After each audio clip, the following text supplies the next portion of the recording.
la economía. All day long I biddy biddy bum, if I were a wealthy man. Hablemos de economía. Juan Ramón Rayo, ¿qué tal? Muy buenas noches. ¿Qué tal? Buenas noches. Antes de comenzar, me gustaría recordar lo del libro que presentas el jueves, el tuyo. Efectivamente. Vamos a recordarlo. Bueno, pues este jueves en la Fundación Rafael del Pino presento mi nuevo libro que se llama Una alternativa liberal para salir de la crisis, más mercado y menos Estado. Es este jueves a las 7. Y bueno, para acudir hay que reservar. Si llaman a la Fundación Rafael del Pino, le remitirán a la dirección de correo exacta donde hay que mandar la reserva. Que el libro ya está a la venta, ¿no? Ha salido hoy a la venta. Ha salido hoy a la Justamente venta. hoy a la venta, sí.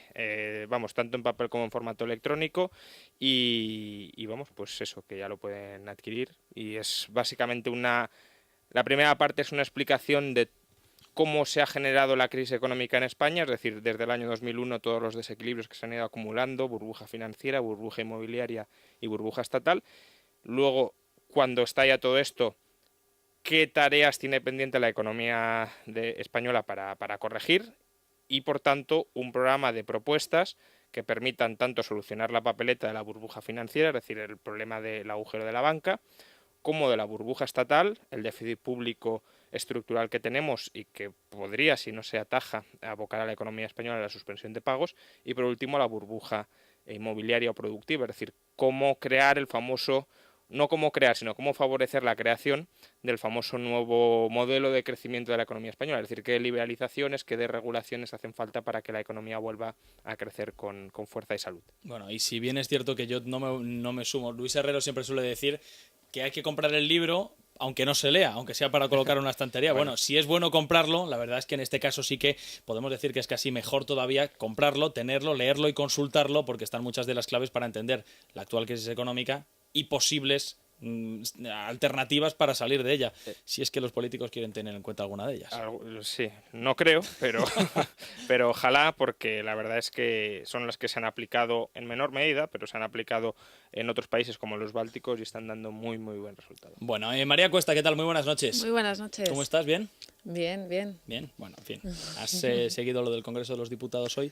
Sí, lo he seguido. También he estado leyendo el informe del Banco de España, que la verdad es que es demoledor el boletín económico que ha publicado hoy y madre mía, para echarse a temblar. Bueno, pues nada. Francisco Aranda, ¿qué tal? Buenas noches. Buenas noches desde el viceliderato de la Liga, Juan Pablo. Sé que te duele. ¿Cómo sois los colchoneros? Estáis muy... Llegará el día 2 de diciembre, que es cuando el Madrid se enfrenta al Atlético, y cambiará. Las cosas cambiarán, pero de momento, bueno, disfrutad de lo vuestro, que suficiente tenéis. Hace mucho que no disfrutáis de las mieles. Hay del tensión triunfo. En la Casa Blanca ante ese partido, ¿eh? Tensión poca, en fin, pero bueno. ¿Alguna noticia has visto buena en los últimos días? Bueno, Tú que estás cercano a los empresarios, algo recordarás de haber visto, de dicho, bueno, pues mira, se ha creado un puesto de trabajo en algún sitio determinado. Sí, se crean puestos de trabajo. A pesar de todo, se crean puestos de trabajo. Lo que pasa que neto, pues hay más destrucción que creación de puestos de trabajo. Respecto al libro de Juan Ramón, desde luego que es de consulta obligada. Y la Fundación Rafael del Pino es un sitio donde es muy interesante asistir de vez en cuando porque dan unas conferencias tremendamente interesantes. Lo que pasa es que Juan Ramón lo va a tener muy fácil este jueves porque el nivel se le ha dejado muy bajo. Ayer el Nobel Rubini, que estuvo dando... No es Nobel. ¿No es Nobel? No, es catastrofista, pero no. Bueno, catastrofista de profesión. El economista Rubini ha dejado el listón muy bajo, Juan Ramón, ¿eh? Aunque sí, yo creo, aunque yo creo que su fondo ya no juega contra España. Me da la impresión por las palabras que dijo ayer. También ayer, sí, efectivamente. Bueno, Rubini es como lo que se suele decir a algunos economistas, ¿no? Que han pronosticado 6 de las 2 depresiones siguientes. Pues básicamente... Sí. Es lo que ha sucedido, siempre diciendo que nos hundimos, y al final cuando pues llegó la crisis adquirió cierta fama, pero vamos, que no lo decía, no lo dijo solo del año 2007, sino del año 2004, etcétera. Aún así, es cierto que tú puedes hacer un análisis de la economía está acumulando desequilibrios, en algún momento, no sé cuándo, vamos a caer. Pero vamos, Rubini, digamos que el arsenal teórico que tiene detrás no es demasiado potente y que es mucho... Vamos, utiliza mucho más el recurso a simplemente decir que las cosas van a ir mal sin analizarlas con toda la profundidad merecida. Y aún así hay que decir que de todas formas sí hay un análisis, ¿no? Pero que es un análisis que tiende a pobre. Poco objetivo, además. Pero sorpréndete porque ayer dijo que nuestro mercado de trabajo, el de España, necesitaba más flexibilidad y que los subsidios por desempleo se redujeran y las indemnizaciones también por fin de Me contrato. han dicho, yo obviamente no estuve porque estaba aquí, que aunque estuvo mal, estuvo a años luz de Krugman. Que Sí, bueno, pero es que eso ya se limitó a decir que solo hacía falta más gasto público y Claro. no hacía falta ninguna reforma. Vaya, hombre, eso en Krugman no es nada raro. Bueno, hablemos de Cristóbal Montoro. Hoy se presentaban las enmiendas, bueno, se presentaban no, los presupuestos generales del Estado a debate en el Congreso de los Diputados, enmiendas a la totalidad de la mayor parte de los grupos parlamentarios de la Cámara. Cristóbal Montoro, lo cierto es que se presentaba a defender las cuentas públicas de cara al año que viene, a 2013, y nos ofrecía un dato que nadie le había pedido, nadie esperaba, nadie contaba con él. Y yo creo que, lo estaba hablando yo con Manuel Llamas esta tarde, que me he cruzado con él, no es muy constatable, quiero decir, porque igual que sí que conocemos el que se ofreció en el mes de agosto, que es un dato de déficit hasta ese momento que está, pues, que es sólido, el de hoy no está asentado sobre nada concreto, que es lo que a mí más me ha sorprendido. Bueno, puede ser un adelanto. Vamos a ver, lo que ha ofrecido hoy Montoro, y yo creo que de confirmarse sería una buena noticia. Lo que pasa que sigue siendo una buena noticia que hay que tomar con mucha cautela porque puede, no digo que esconda, no lo sé, pero puede esconder bastantes trampas. Es que el déficit hasta septiembre en términos homogéneos, con respecto a qué, con respecto al déficit calculado el año pasado, se redujo. Déficit del Estado. Del Estado, Ajá. solo de la Administración Central, Ajá. se redujo del 4,2% en el que cerró en agosto al 3,9%.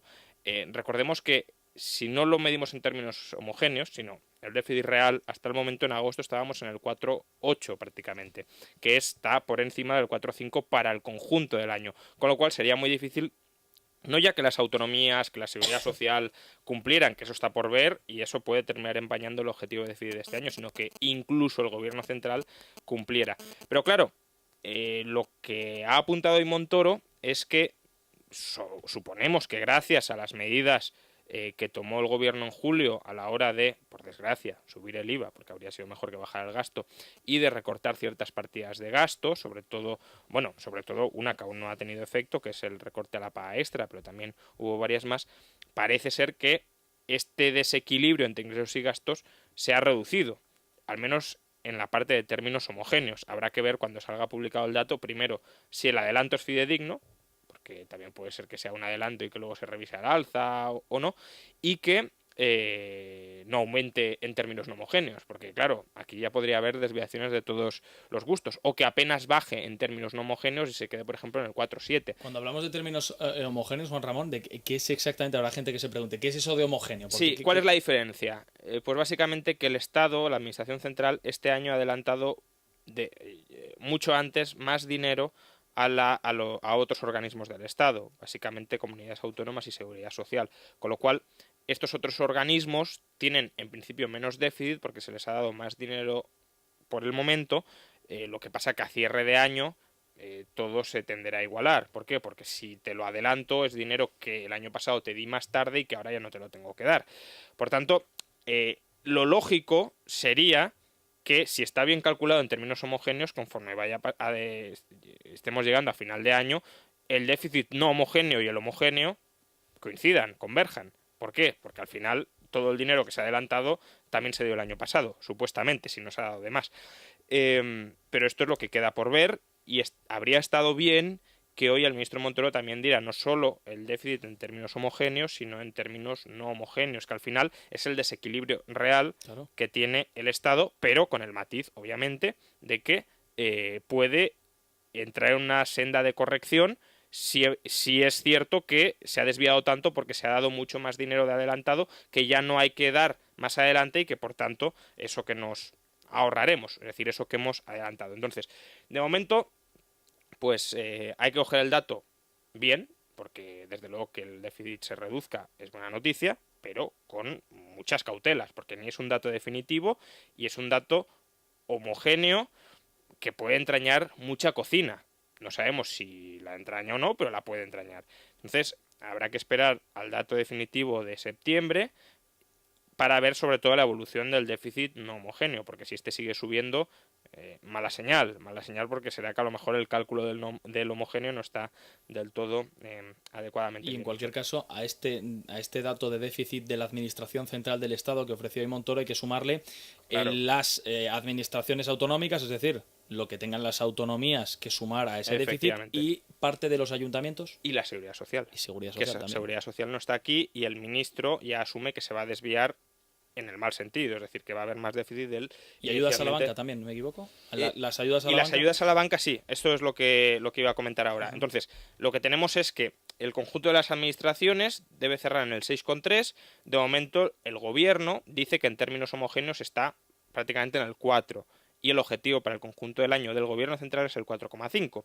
Por tanto, si eso fuera así, estaría cumpliendo. Pero recordemos que en términos de verdad, en términos de contabilidad nacional, no, de momento no lo está, a menos que también se haya reducido apreciablemente en septiembre. No sé por qué me da que no lo habrá hecho, porque si no el ministro lo hubiese anunciado. Es decir, si el déficit no homogéneo hubiese caído al 4,3, por ejemplo, habría dicho, y además, en términos no homogéneos, hemos pasado del 4,8 al 4,3 y ya volvemos a estar dentro del cumplimiento. Que no lo haya hecho, me da que pensar que no tiene por qué haber subido, pero al menos que no habrá bajado mucho y no habrá bajado como para presentar el dato como un aval de que están las cosas yendo bien. Pero aún así, desde luego, mejor que baje el déficit que no que siga subiendo de la manera explosiva, por cierto, en la que lo estaba haciendo hasta agosto. Aunque es verdad que en agosto ya moderó su ritmo de crecimiento de manera apreciable, creo que pasó del 4,6 al 4,8, algo así, es decir, se estancó, vamos.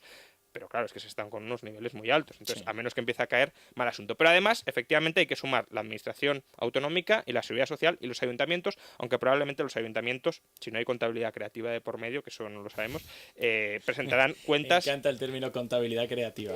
Presentarán cuentas que cumplan. Pero, efectivamente, como decías, habrá que imputar también el coste del rescate a la banca, 10.000 millones, 11.000 millones, que el gobierno ya ha asumido que se va a incluir en el déficit de este año. ¿Por qué? Porque cuando das ayudas a la banca, ayudas que se espera que no vayas a recuperar porque no son en términos de mercado, eso computa como una transferencia de capital, como un gasto y por tanto va a déficit. El gobierno ya ha dicho que contando las ayudas a la banca, el déficit no será este año del 6,3, sino del 7,3 o 7,4. A Bruselas han dicho el 7,3, a nosotros nos dijeron el 7,4, pero que consideran que eso es excusable. A ver, si es verdad que la desviación es por ayudas a la banca, es relativamente excusable. Es decir, en esto el gobierno sí tendría parte de razón. El problema ahora mismo de la economía española o del Estado español no es tanto que no pueda acumular ni un euro más de deuda, cuanto que tiene un déficit estructural que muchos tememos que es estructural y que muchos tememos que no se va a reducir. Pero claro, si tú demuestras que sí estás reduciendo el déficit estructural y que has pasado del casi 10 al 6 o del 9 al 6, ya muestras que tienes capacidad de aquella manera, porque se ha logrado sobre todo a base de rapiñar la economía privada, es decir, de perjudicar la economía privada, pero que al menos tienes capacidad para volver las cuentas del Estado a una senda de sostenibilidad. Y por tanto, aunque pues este año nos hayamos desviado por algo que es un gasto de una vez, como es la transferencia de capital a la banca, no sería tan problemático. Pero desde luego, insisto, todo esto va con todas las cautelas del mundo. Y sí, y sí, y sí, y sí. Porque, vamos, puede fallar la cosa por cualquier lado. Yo de momento, pues el dato de hoy, hombre, lo acojo con más bien optimismo que con pesimismo, pero sigo en general pesimista sobre el objetivo de déficit de este año. ¿Cómo siguen pesimistas? Por ejemplo, hoy mismo el Banco de España, que ha dicho que subsisten muchas incertidumbres sobre que vayamos a cumplir el objetivo de déficit de este año. ¿Cómo sigue pesimista? Aunque esto es más normal, el Fondo Monetario Internacional, también The Economist, que ha dicho que sería un auténtico milagro que lográramos cumplir el objetivo de déficit de este año y del año que viene, y como prácticamente todos los organismos nacionales, FUNCAS, por ejemplo, también nacionales e internacionales. Que nos podemos equivocar, sí. Vamos, es que esto no es una pitonisa, ¿no? Es decir, Sí. Pero, desde luego, yo de momento sería un poco prudente, aunque si en septiembre, octubre y demás vemos que el déficit se va reduciendo, pues bienvenido sea, y en tal caso pues el sector público estará en la senda de la sostenibilidad, dará pasos en la senda de la sostenibilidad. Ni mucho menos habrá resuelto el problema estructural que tiene, que seguirá siendo de mucha enjundia, pero al menos habrá acreditado que sí es capaz de avanzar en su resolución. Eso sí, resolución en el mal sentido, porque en lugar de adelgazar, ha hecho adelgazar todavía más a un sector privado que ya estaba muy escuálido, sí. escuálido, efectivamente. Bueno, y junto a esta buena noticia o no mala noticia, pues claro, se han presentado los presupuestos, la oposición los ha tildado de mentirosos y cínicos, básicamente porque Montoro ha dicho que son los presupuestos más sociales de la historia, y yo en esto le doy la razón. Aunque a mí no me gusta, obviamente, son los más sociales de la historia porque el gobierno no se ha dignado a recortar lo que también debería haber recortado, que es gran parte del gasto social insostenible de esta administración, y como no ha querido recortarlo, pues prácticamente todo el presupuesto se va a gasto que de alguna manera podemos calificar como social. ¿Por qué creo que habría que haberlo recortado? Porque es que seguimos viviendo del endeudamiento y a un coste muy alto. Por tanto, habría que haber entrado también en esto. Pero bueno, dicho lo cual, dicho que a mí no me gusta que esto sea así, no porque no quiero que no sean sociales, sino porque no quiero que sean tan abultados y tan grandes los presupuestos como lo son estos, pues es verdad. De hecho, si algo cabe criticarle al PP es que se ha convertido en un partido socialdemócrata sensato, medianamente sensato, es decir, es una socialdemocracia que quiere mantener el estado de bienestar, no está planteando una transición hacia una sociedad del bienestar, donde la sociedad y las empresas tengan cada vez una participación mayor a la hora de proporcionar los bienes que ahora proporciona el Estado, sino esto se cae. ¿Por qué? Porque gastamos mucho más de lo que ingresamos. Vamos a tratar de mantener esta estructura estatal como recortando lo mínimo indispensable y subiendo básicamente impuestos, que es lo que podría haber hecho por otro lado el Partido Socialista si fuera una socialdemocracia menos alocada, pero vamos, pues en esto se ha convertido el PP y estos, como liberales se le puede criticar, como socialdemócratas deberían estar encantados. Pero una pregunta, ¿qué son unos presupuestos sociales? Es que yo no sé muy bien qué es un presupuesto social. Bueno, pues un presupuesto que, vamos, si tú clasificas gasto social como desempleo, pensiones, etcétera, pues obviamente prácticamente todo se te va a ese gasto social.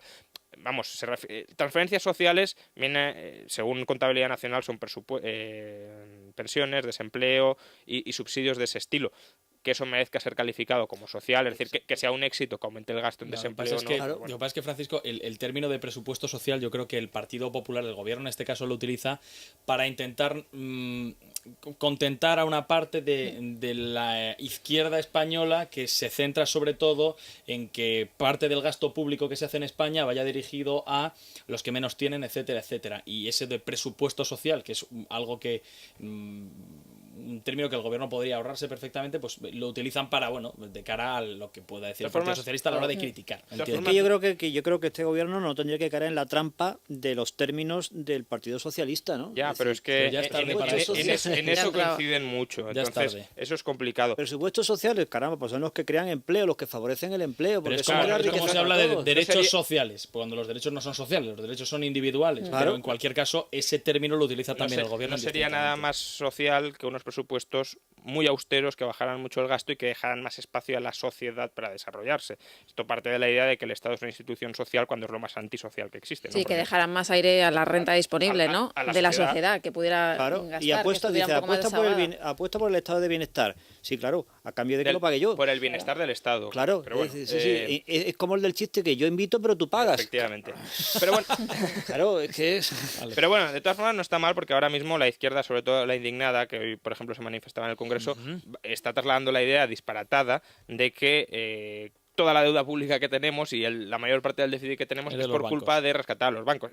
Esto es falso, es decir, tú puedes estar en contra del rescate a la banca, yo lo estoy, por ejemplo, pero aún así no negar la realidad, y la realidad es que menos del 4% de toda la deuda pública que tenemos ha ido dirigida a rescatar a la banca. El problema es precisamente del gasto social, de que gastamos mucho en lo que se califica como gasto social, pero claro, si la izquierda reconoce eso, entra en cortocircuito, porque ahora está proponiendo impagar la deuda, pero que no se recorte el déficit, es decir, no quiero pagar la deuda, pero me quiero endeudar más. Eso no tiene ningún sentido. Y muy rápidamente terminamos, pues hoy hay un reportaje muy interesante en Libre Mercado de Domingo Soriano, donde pues recoge el último ranking de del Doing Business de la OCDE, donde pues aparece que España sigue en unos rankings de competitividad internacional muy bajos, empeora en prácticamente todas las partidas y está especialmente mal en la facilidad para abrir empresas y en el mercado de trabajo. En la etapa de Zapatero solo hemos hecho que empeorar en términos relativos con respecto a otros países, y en la etapa del PP, pues ya sea por culpa del PP o por culpa de Bruselas, parece que vamos a seguir en la misma senda, porque si lo que necesitamos es más libertad de mercado, hoy nos hemos encontrado con dos ataques más a la libertad de mercado. Una que viene de una directiva de Bruselas para mejorar el bienestar de las cerdas, lo cual implicará, pues se estima un desembolso de más de 1.000 millones. Eso que es una broma, es así, es tal Es cual. así, es así. Tal cual. Sí, es una obsesión que ya viene de 2003. Sí, o sea sí. que no. Bueno, recordemos que la Unión Europea llega a regular hasta el diámetro de los huevos, o sea que es una cosa absolutamente soviética en este sentido. Y bueno, entonces, un desembolso de 1.000 millones que, claro, puede llevar a muchas granjas a cerrar si deja de ser rentable. Y luego la otra ofensiva viene, ya lo comentamos el viernes, desde dentro del PP, pero llevamos un reportaje a tal efecto en Libre Mercado, sobre el ataque súbito de este gobierno a las grandes superficies por vender marcas blancas, cuando gracias a las marcas blancas los consumidores pueden comprar productos de calidad muchísimo más baratos. Bueno, pues en la regulación que anunció Arias Cañete el pasado viernes se incluye una limitación al uso de marcas blancas que pueden llevar también a muchas grandes superficies no a quebrar, sino a que cierren supermercados, a que cierren establecimientos, porque ya lo dijimos, Carrefour prácticamente está en pérdidas y Eroski está en una rentabilidad ínfima. Si tú le recortas todavía más esa rentabilidad, pues mal asunto. Pero yo eso son cosas que no entiendo. Vamos a empezar precisamente por ahí, Francisco. A mí hay cosas que, o sea, si la gente quiere comprar marcas blancas, la gente compra de hecho marcas blancas, la gente que va a Carrefour, la gente que va a Mercadona, la gente que va al Corte Inglés de compras o muchos otros lugares, Eroski por ejemplo, compra marcas blancas y las marcas blancas se venden y las marcas blancas contribuyen a que las empresas tengan un mayor margen de beneficio o simplemente a que la gente venda, o sea, a que las empresas vendan su marca. El que quiere vender Hacendado se me viene a la cabeza, pues que compre, que venda Hacendado, y el que lo quiera comprar, que lo compre. Este tipo de regulaciones, como por ejemplo el de las cerdas que decía Juan Ramón, es que a mí me parece surrealista. O sea, que haya una regulación que te mida el diámetro de los huevos y si es un poquito más grande usted no lo puede vender, porque entonces, hombre, por Dios, o sea, un poco de libertad al empresario, que haga lo que quiera y que la gente compre lo que quiera. No se puede limitar siempre todo. Parece que las administraciones, tanto la nacional como la estatal, como incluso la europea, parece que la forma de justificar su trabajo es mucha regulación. Entonces, claro, tenemos muchísima regulación y muy mala, ¿no? Y claro, el espacio de libertad para el consumidor, para el ciudadano, cada vez es más pequeño. Yo no me pongo en la piel del empresario, sino del ciudadano normal. Mire, pues yo quiero poder elegir entre marcas y marca blanca.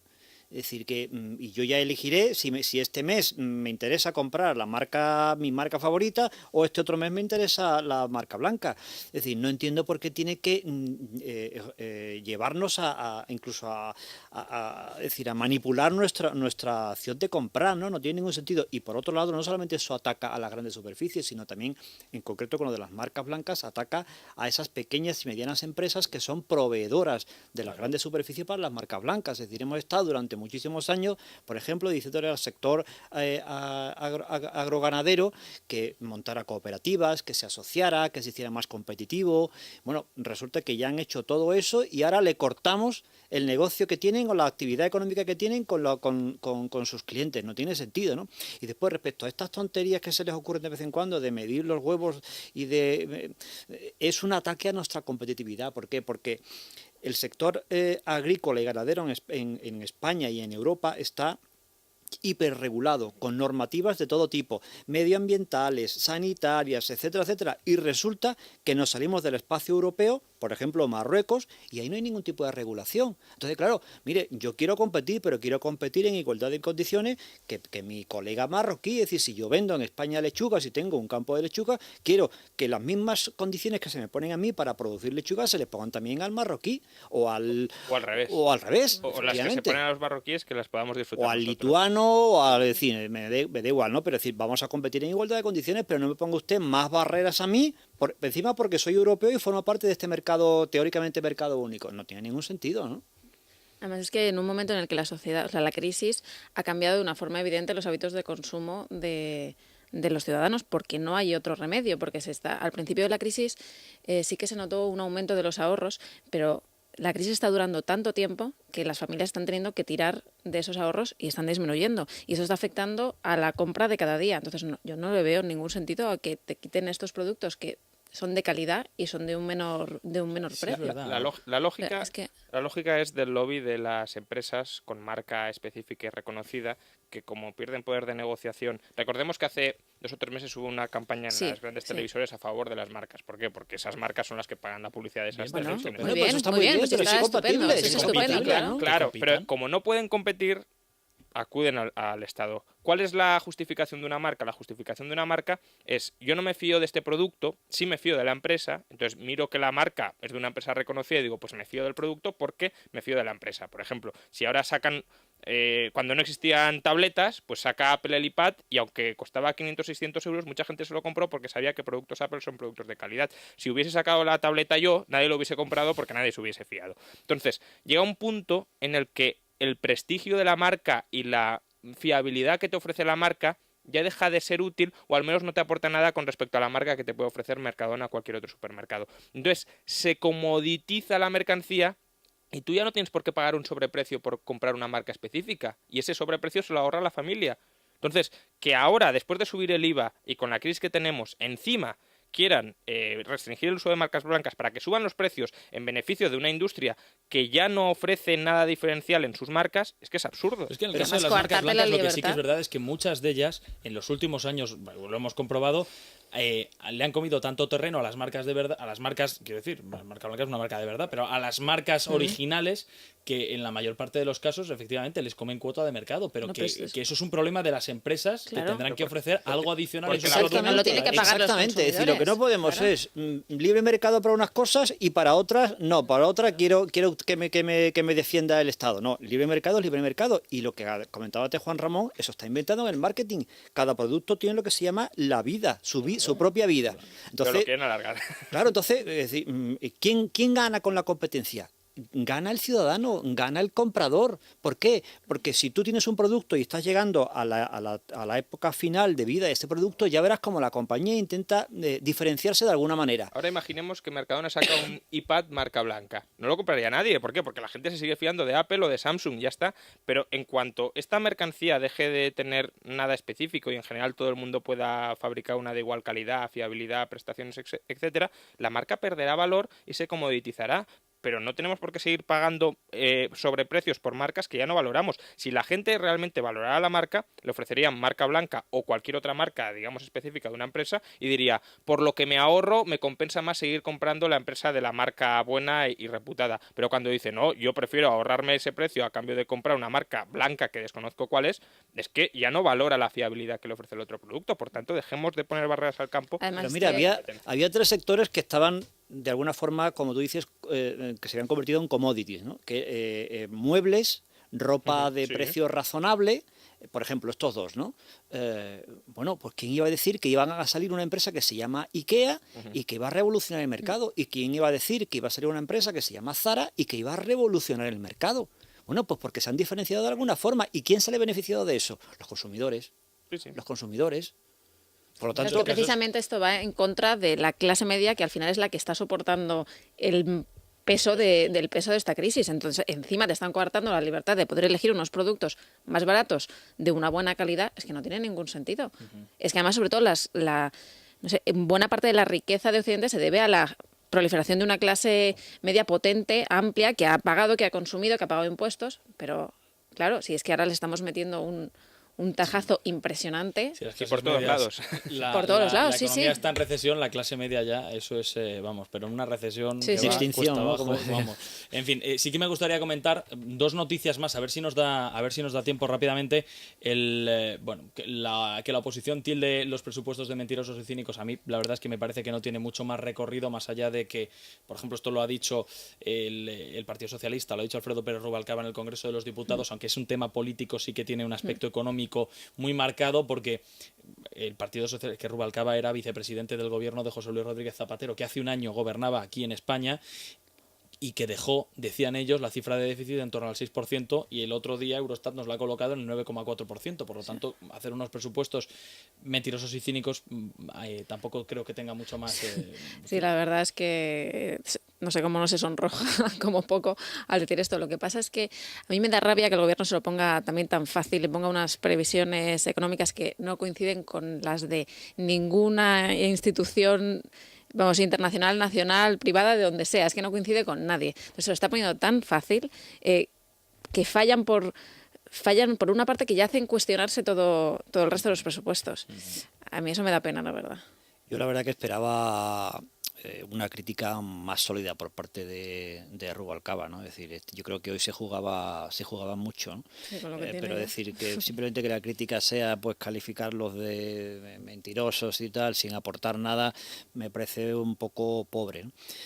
Respecto al tema del déficit, decía Juan Ramón que es un déficit estructural. Efectivamente, yo creo que no vamos a cumplirlo, lo vamos a superar, yo creo que en un punto, pero en un punto más más ayudas a la más a banca. las ayudas de la banca, efectivamente. Pero mi pregunta es... Tú te estás yendo al 8,3, 8,4 ya. Sí. Vale. Sin embargo, vamos a alcanzar todo eso gracias a que se han subido muchos impuestos, que teóricamente se han subido de forma coyuntural. Claro. ¿Eso qué significa? ¿Que para el año que viene ya otra vez vuelven a bajarse o de coyuntural van a convertirse en estructurales? Y parte de los gastos que nos ahorramos también son coyunturales, porque la paga extra se restablece el año que viene. Por tanto... Pero No, por sí, esa, está... por cierto, perdona un momento, María, Sí, sí. por la paga extra, leía yo esta mañana que aún así van a tener que cotizar Sí. los... Claro.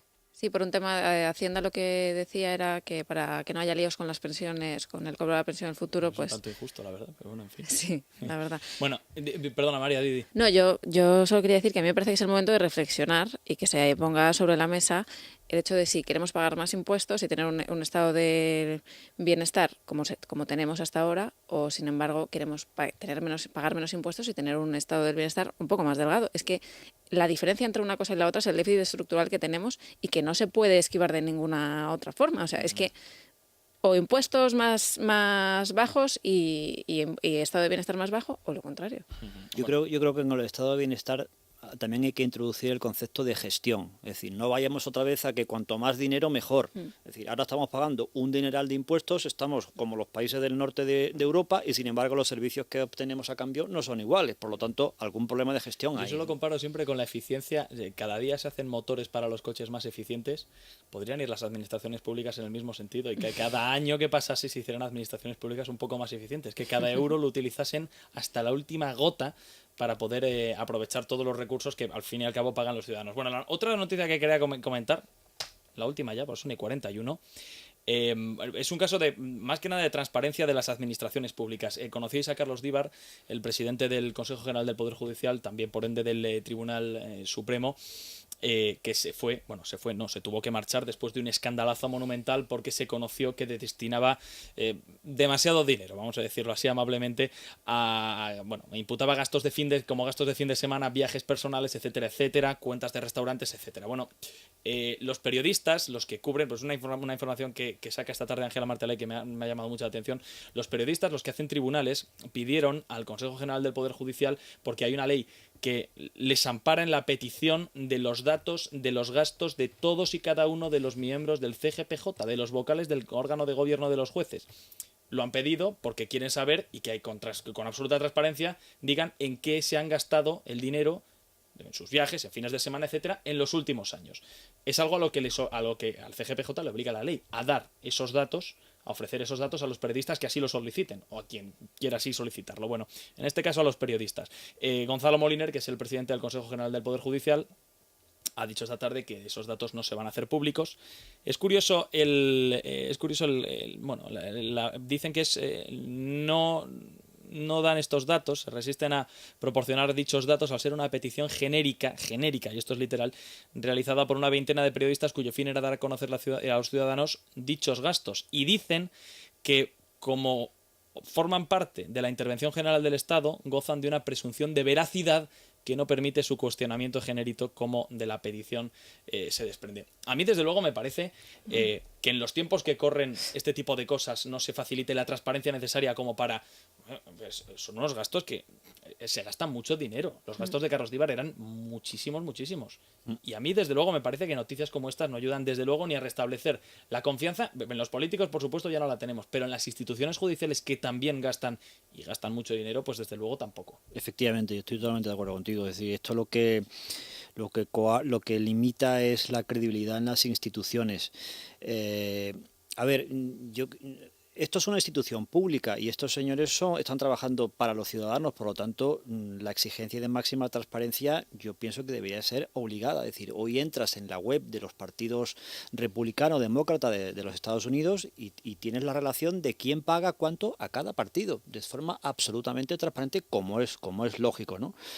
Hombre, yo puedo entender que por motivos de seguridad no pongan que el magistrado tal comió con fulano de tal, eso lo puedo entender. Que en el caso de Díbar sí se supo, ¿eh? Que efectivamente, supo. que en el caso de Díaz se supo, pero bueno, entiendo que por motivo de seguridad, oye, pues no tiene por qué saberse con quién comió, pero que se sepa exactamente cuáles fueron sus gastos, por supuesto, no por veracidad, es decir, yo creo que la gente no está diciendo que mientan, sino simplemente que se quiere saber qué nos cuesta eso, porque es nuestro dinero, por lo tanto, tendríamos todo el derecho para saberlo, sin duda, sin duda. El problema de todo esto es que en un momento en el que nos estamos cuestionando la confianza la confianza se tambalea sobre el gobierno, sobre la oposición, también sobre las instituciones, es que el futuro del país es que está pendiente de un hilo. O sea, es una cosa que yo no creo que se pueda sostener durante mucho tiempo. Recordemos además que en el índice internacional de percepción sobre la transparencia y la corrupción, no de transparencia y de corrupción, sino sobre la percepción ciudadana de esa transparencia y corrupción, España está entre los últimos puestos de los países desarrollados, junto con Italia, que ya es decir, y Grecia, creo. Y esto, desde luego, solo hace que acrecentar que la percepción subjetiva de que tenemos una clase poco transparente y muy corrupta, que luego lo será o no lo será. Hombre, lo que vamos conociendo desde luego no va en la buena dirección, pero la percepción es esa, y es una percepción que se refuerza y que luego tiene implicaciones económicas, porque un empresario extranjero que no tenga contactos con los políticos sabe o cree que no puede hacer negocios en este país, porque en este país piensa que solo se pueden hacer negocios si pagas la mordida, como puede ser la percepción que muchos de nosotros tenemos de México, por ejemplo. Entonces, o esto se soluciona, o desde luego atraer capital extranjero será mucho más caro y mucho más complicado. Y sobre todo hay una cosa que le leía yo a Alberto Recarte en el segundo informe Recarte que hacía, que tiene absolutamente toda la razón, que en un país es fundamental que haya una seguridad jurídica para que las empresas, por supuesto, funcionen con esa seguridad jurídica que les respalde en su actividad. Desde luego, si desde el órgano de gobierno de los jueces este tipo de cosas pues no se facilitan a la opinión pública, desde luego a mí me parece que es empezar muy mal desde arriba y hasta abajo. En fin, Juan Ramón, Fundación Rafael del Pino, el jueves... no, las noticias, es verdad, las noticias. Bueno, se lo quiere recordar también. Fundación Rafael del Pino, ¿a qué hora es? A las 7 de la tarde. Pues sí. Rápidamente las portadas. Muy bien, bueno, pues expansión, dice Montoro, el déficit del Estado en septiembre baja al 3,9% del PIB. Luego también recoge la conferencia de hoy de Apple, ¿no?, donde se ha presentado, entre otros productos sorprendentes, este no es el más sorprendente, pero bueno, el iPad mini. Dice expansión, el iPad mini llegará a España el 2 de noviembre desde 329 euros. No es barato, ¿eh? Bueno, yo pensaba que iba a ser más barato, pero bueno, en fin. Pagas la marca, lo que decíamos, cuando Sí. se comoditice, pues ya Luego, sí. bajará. ¿En el iPad mini va a entrar el teléfono? Yo creo que no. Yo creo que no. Es simplemente una Pensaba la tableta que tarjeta 3G cabe en la como mano. en el iPad Sí. normal, pero supongo que en el No sé ni siquiera si tiene 3G. Leí en su momento, no he visto la presentación de hoy, que era solo Wi-Fi. ¿Qué me dices? ¿Ah, sí? Bueno, pues Es que es lo que le falta al iPad. Si además tuviera teléfono, Claro, bueno, Te ahorras un llevarte- teléfono un poco grande, ¿no? Se marca. Y luego el economista, por ejemplo, Daoping controla 14 firmas y solo declara ganar 910.000 euros. A propósito de esto, por cierto, también por hacer un poquito de Sí. publicidad, hoy publicaré un artículo en Libertad Digital sobre el tema de de la mafia china, porque se han leído en los últimos días auténticas Barbaridades, barbaridades, sí, sí. como que defraudaban al fisco 35.000 millones de euros, lo cual 35.000 millones. Jesús. Luego te enteras que son en 10 años y luego te enteras que se les coló un cero en el titular, pero bueno, en cualquier caso, porque son 3.500 y no es que 3.500 en 10 años y además eso es la base imponible, no lo que dejan de ingresar, pero bueno, y luego 5 días Bruselas da luz verde a la tasa Tobin. Todo lo que sean más impuestos cuenta con el acuerdo unánime Bueno, de Bruselas. para los políticos. Juan Ramón Rayo, gracias, hasta luego. Muy bien, hasta María, luego. un abrazo fuerte, muchas Muchas gracias, gracias, hasta un luego. placer. Francisco, el Barça empata 1. A ver si el Atlético el próximo jueves es capaz de hacer lo mismo, es lo que yo le deseo en la Europa League. Seguro ganará. Bueno, hasta luego. Nos Buenas tenemos noches. que marchar brevemente porque enseguida volvemos con la cultura. Hasta ahora.